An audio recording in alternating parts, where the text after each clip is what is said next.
Nu ska jag ställa dig den stora filosofiska frågan. Är gräset grönare på andra sidan? Camilla Wikberg, du får svara först. Är gräset grönare på andra sidan just nu?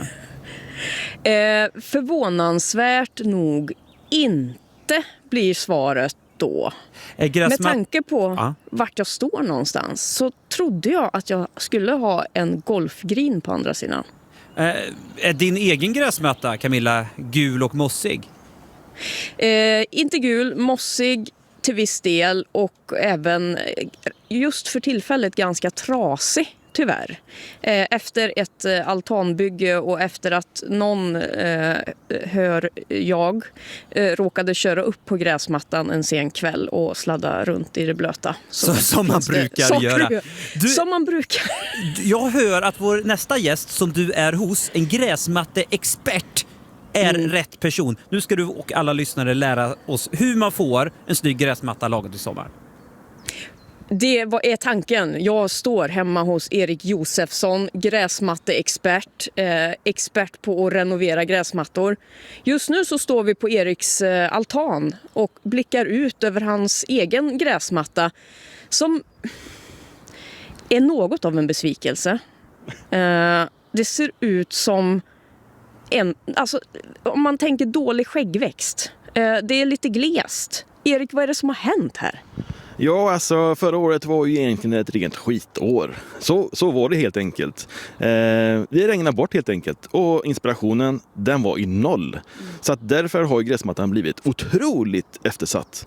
Men i år, det är då det gäller. Då kommer det ske många saker på den gräsmattan. Och det är ju superkul att få göra någonting med gräsmattan också. Ja, du brinner ju verkligen för det här. Och delar av din gräsmatta är ganska gul, som så många andras gräsmattor just nu. Vad är det bästa knepet för att få en gul gräsmatta grön igen? Ja, det är ju att sköta om den såklart.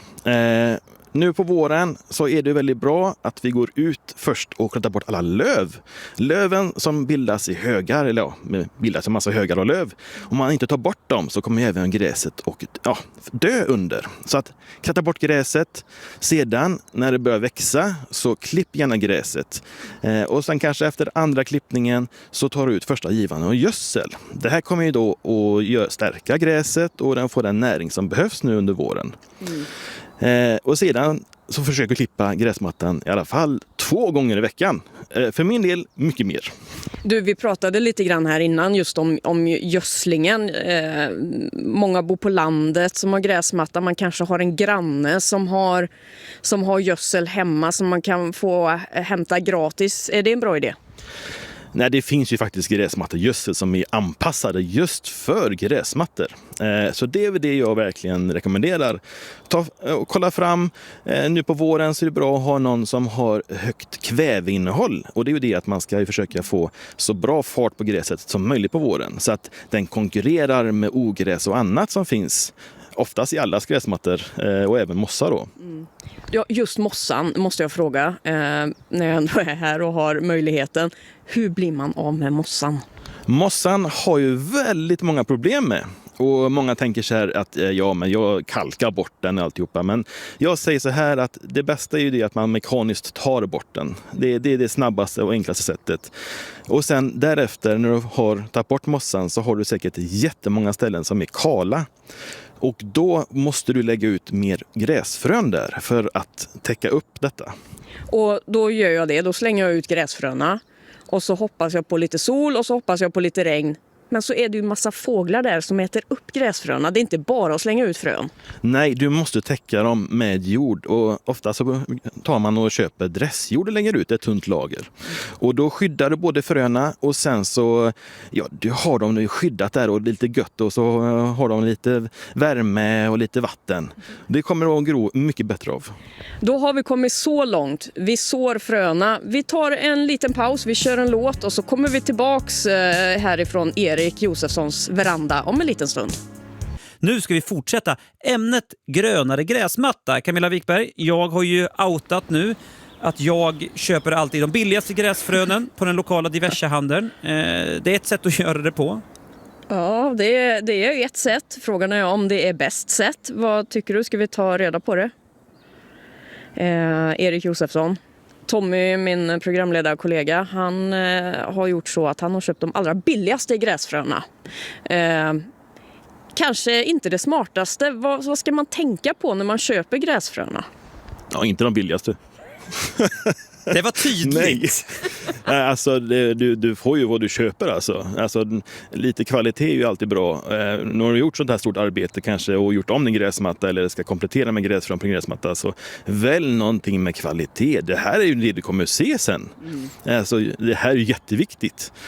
Men då är ju nästa fråga naturligtvis, funkar vilket gräs som helst här i det nordiska klimatet, eller behöver man tänka även på växtzoner när man köper gräsfrön? Ja, det finns ju otroligt många gräsblandningar och det finns ju otroligt många grässorter. Men de flesta som finns att köpa i butik här i Sverige, de är också anpassade för Sverige.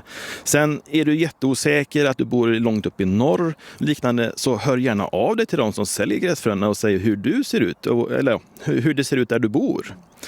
Så kan ju de rekommendera vilken sort du ska ha. Ja, men då har vi sått och vi har fått lite jord på, det har kommit sol och lite väta och det har börjat växa. Hur ofta ska man egentligen klippa gräsmattan sen då? Ja, hur mycket du vill, såklart. Nej, men alltså rekommendationen är att man kör ungefär 2 gånger i veckan. Och det är det att man ska inte klippa för mycket åt gången när man klipper gräset. Man ska inte klippa för mycket åt gången? Nej, alltså en regel säger att man ska klippa ungefär 1/3 av gräsets längd åt gången. Så de här som väntar tills gräset börjar kittla på fotknölarna, de är helt fel ute? Ja, det beror ju på hur mycket de klipper. Men självklart, när du klipper för mycket av gräset åt gången så kommer det bli stressat och det kommer kanske bli lite mer gult. Och du kanske får kanske inte alls så fin gräsmatta som du trodde att du skulle få.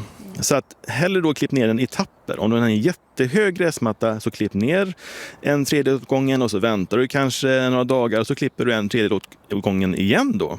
Då kommer ju gräset att anpassa sig efter den nya höjden successivt. Det finns ju ett antal gräsklippare idag. Det finns robotgräsklippare, det finns åkgräsklippare, det finns handjagare med motor, handjagare utan motor. Finns det någonting som är att rekommendera där eller spelar det ingen roll? Det är lite grann som du själv känner. Alltså har du en gräsmatta på 3000 kvadrat så kanske du inte vill gå med en handjagare. Eller så då kanske du vill ha en åkersklippare. Och har du lite mindre så kanske du har en motordriven eller eldriven puttjagare.